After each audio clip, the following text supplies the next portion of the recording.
Hi there, welcome to the latest episode of my 10-minute moan. And in this 10-minute moan, I look at the SNP, that terrible governing party in Scotland, who yet again, after numerous previous occasions, are hiding and withholding information that they've been told to release to the good Scottish public. Now this goes back to Alex Salmond case. This is where, first of all, Parliament and then the court took Alex to, the SNP party, allegations which he was found not guilty of in court. I think not proven in maybe one or two of the charges, but still didn't get a guilty against him. And freedom of information requests were put in asking for some of the emails, messages, etc. regarding the case. And it had to go to court. And the court took seconds to decide. The Court of Session and said, no, you must release these, there's no legal reason for you to withhold them. But they're still fighting loophole to hide whatever it is that they obviously feel is damning, because if it was irrelevant information, why would they do this? But the maddest part of this story is, you and I, the good Scottish public, pay for their defence every time they go to court and every time they waste. They've wasted millions, tens of millions probably, between all this transgender, the bottle return thing scheme that failed and had to go to court, the claim about the let women speak. I do apologise if I got your name wrong there, who took them to the Court of Sessions nonetheless just a few weeks ago. We had Nicola Sturgeon at the Court of Session because she demanded to decide when we had another referendum and was told, no, that's not your job. So there's all these cases, and I've probably forgot about more than I can remember because there's been that many of them. And every time they go to court and lose, and often, like the one with the referendum, the legal advice that they received was, don't go to court because you'll lose. Yet despite that information, despite that legal opinion, they still went to the Court of Session and they spent millions of pounds of Scottish taxpayers' money. Well, they're doing it again with this. So this came out a couple of days ago. I've just not had a chance to do it because I've loads of other things to do. But this was from Scottish Daily Express. Loads of people done it. Secretive SNP government set to go to court again to block the release of Nicola Sturgeon Alex Salmond Inquiry evidence. First Minister John Swinney has decided to take the Scottish Information Commission to court once again to block release of the legal advice regarding the two former First Ministers. The secretive Scottish Government is set to launch another costly court case to block the release of evidence surrounding Nicola Sturgeon and the Alex Salmond Holyrood Inquiry. SNP Ministers were already soundly beaten in December 23 after insisting it didn't hold James Hamilton's report into whether the First Minister breached the Ministerial Code. It took the Court of Session mere seconds to decide this was not the case. But the government have continued to withhold the documents by relying on loopholes within freedom of information legislation. Not content with repeated court defeats, John Swinney has decided to contest another Scottish Information Commission decision legally. The new row revolves around the government not handing over all communications relating to its failed court appeal, relying on two freedom of information loopholes which were dismissed by the Scottish Information Commission. Instead of complying with the order to release the data, they're seeking for a court date.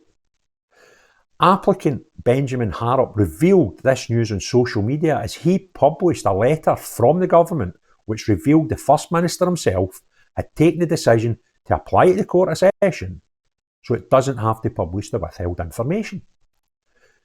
SNP ministers were forced into publishing the legal advice it took before it lodged its previous appeal about the James Hamilton evidence. Excuse me, the damning publication revealed that lawyers warned them that they would probably lose the case. But £75,000 of taxpayers' cash was spent in going ahead with it anyway. A carbon copy of what happened when they went to the Supreme Court of the United Kingdom in London to argue who should be able to decide when we have a referendum. These people are mental. And the government is now blocking the release of most of the communication around the court case, claiming it would confirm the source of its legal advice. and was subject to legal professional privilege. The long-running appeal process has been ongoing since January 2024. The Scottish Information Commissioner ruled that the loopholes the government used to refuse to publish information are not valid, and the prejudice in question must be substantial and therefore of real and demonstrable significance. Its ruling said that it expects authorities to demonstrate a real risk or likelihood of substantial prejudice at some time in the near future, certainly foreseeable future, not to supply that such prejudice is remote or hypothetically possible. He concluded that he cannot agree that the withheld information reveals the definitive source of the authority's legal advice in relation to the Court of Session.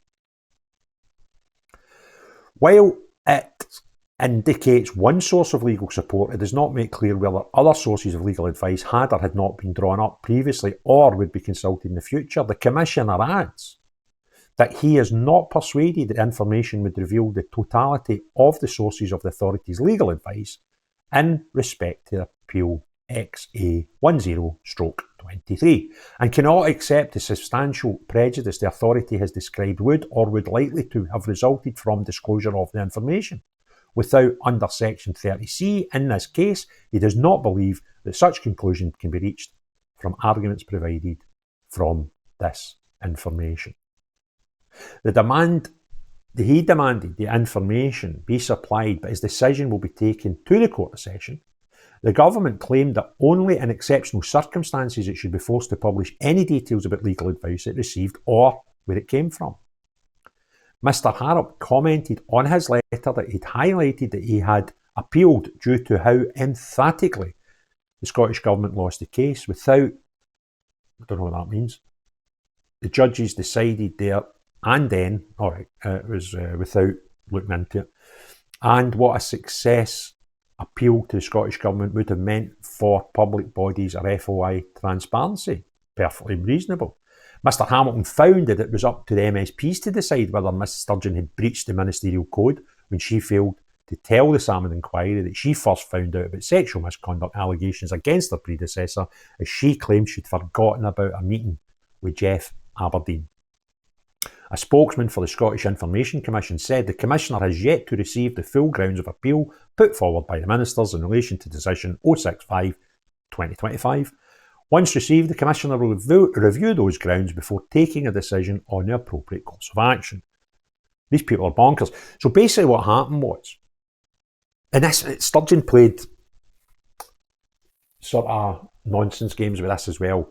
This guy Hamilton, who I believe is an Irish judge, came and looked at the evidence, and he was asked if she had broke the Ministerial Code because she told Parliament that she didn't know about this on a particular date, and it turned out she had met this Jeff Aberdeen, who was Salmond's chief aide, before the date she said she knew, right? So the question was, did she lie to Parliament? So basically this guy's findings, this independent inquiry, he said, well, that's down to the ministers to decide. She then claimed that this independent review said that she had not broken the Ministerial Code. Complete lies. Absolute and total lies. But that's kind of the SNP. And I talk to a lot of people from down south, right? And a great forum, X Spaces, if you're not on X or you don't use the Spaces, I would suggest you do if you get any political interest at all. There's some great topics on there and some great Spaces hosts from up and down the length of the United Kingdom. And when I talk to some people, particularly from down south, they kind of understand the SNP are a bit bad, right? But none of them have a full understanding of how bad. And it's when you start talking to them about things like this that they suddenly go, how did they get away with that?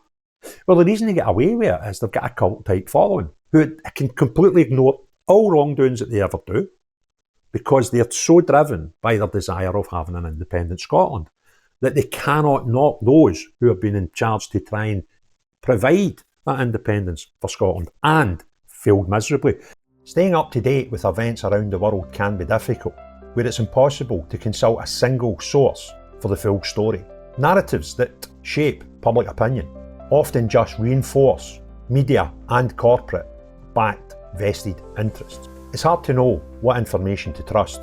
See what the media is exaggerating, sensationalising, over or under reporting. That's why I've been using Ground News. Ground News is an app and website that combines news from around the world in one place so you can compare coverage.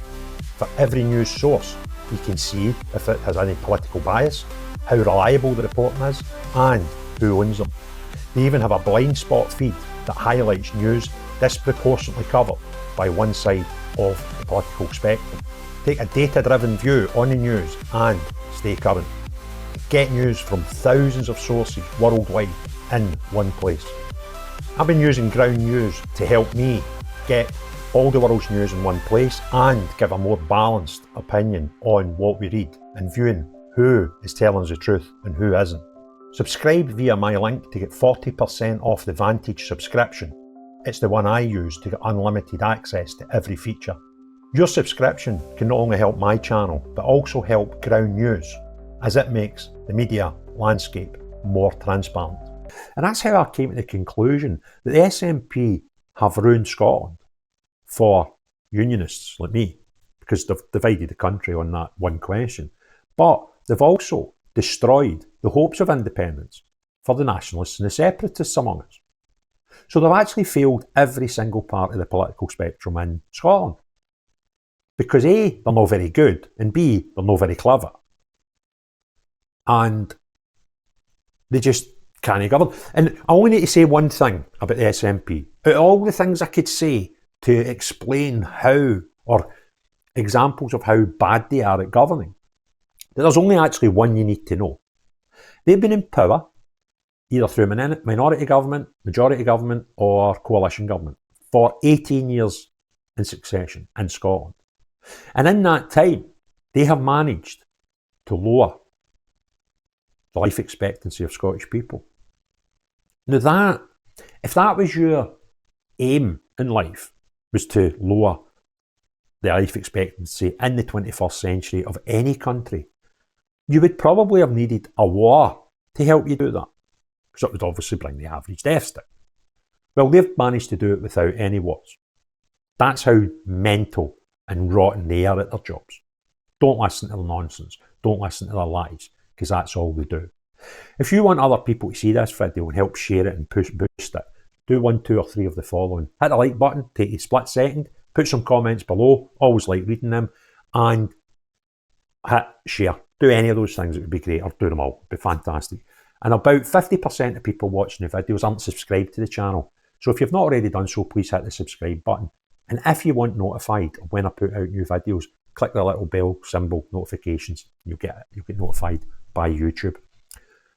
But most importantly of all, unless you're this SNP government that are intent in holding information from the good people of Scotland and using all sort of nonsense lies to do so, no you. But everyone else, have a great day. Cheerio, bye now.